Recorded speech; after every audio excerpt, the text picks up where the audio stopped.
Hey everyone, I'm Victor Fong. I'm a financial consultant. I'm also a father of 2 kids.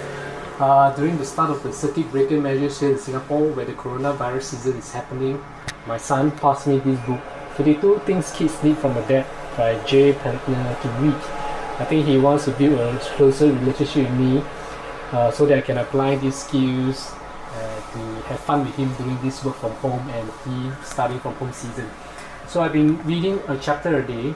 I thought of recording them down in a series of videos, one video for one chapter, so that I can recap all these learnings from time to time. So if you're keen to join me on this journey to become a better father, feel free to subscribe to my YouTube channel, Victor Fong. Click on the bell notification icon so that whenever I release a new video reading, you can also learn together with me as well. Okay, so today I'm at chapter 46, which says, Kids need their dad to quit golf. Wow. The author totally recommend coaching our sons, daughters, sports team when they are 8 years old or so, right? Even if we never really play that particular sport, you still know more than they do. As they approach the teenage years, kids begin to think they know more than their dads, and they may be right. But for a few years, at least you get to enjoy quite a few benefits from being their dad and their coach. You see, for one thing, is scheduled time with the kid both on and off the field, and maybe in the travel back home or to the training session. It gives a chance to observe them as they interact with their peers, to assess their giftedness in areas of athletic ability, coachability, perseverance, and leadership. When we coach our kids team, we automatically have something to talk through the highs and lows of the season.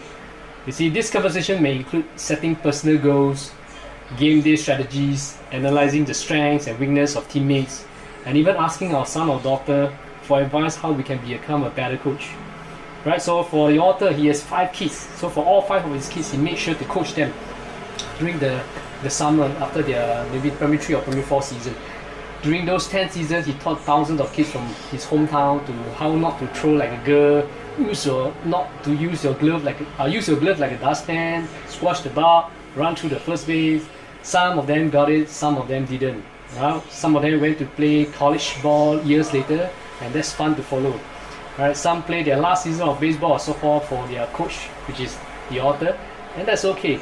All of them have their moments of failure and success, and all of them learn to better appreciate the beauty of baseball, and they got a few life lessons thrown in at no extra charge.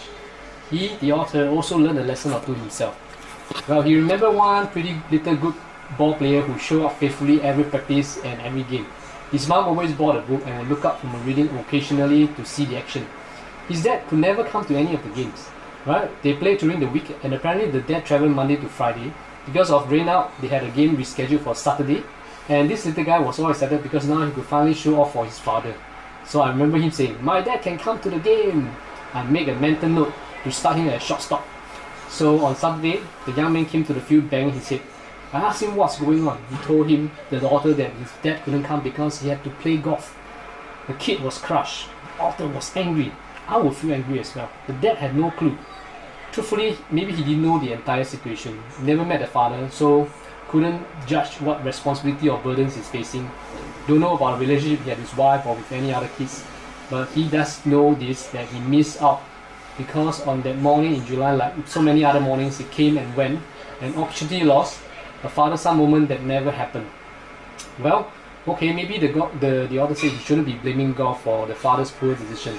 But since then, he confessed to make an instant judgment every time he hear a guy boast about his terrific weekend playing 18 or 36 holes. It's not fair, he knows.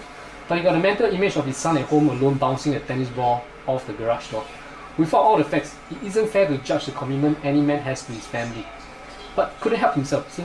Even I can't help myself too. See, do all kids really need their dad to quit golf? Maybe not, okay? But on the other hand, daddy, that includes me as well. If you're regularly choosing golf or any sport or hobby over time for our children, then yes, quit. Put our clubs in storage, cancel our tea times for summer, walk in the front door, announce I'm quitting golf to spend more time with my family, and listen to the cheers. Of course, there is room for a completely different perspective on the topic, and maybe we are already living that dream. For our kids getting older and we walk the fairways alongside them a dozen times each summer, we can disregard this chapter. If they outdrive us and win their fair shares of holes, that's even better. But then, it's not judging, it's jealous, because his real recommendation would be to keep the tradition going as long as you can, God, or whatever passion there is, can be a wonderful tool that brings generations together. Key takeaway from today's chapter reading. Right? There are moments in every kid's life where he needs his dad.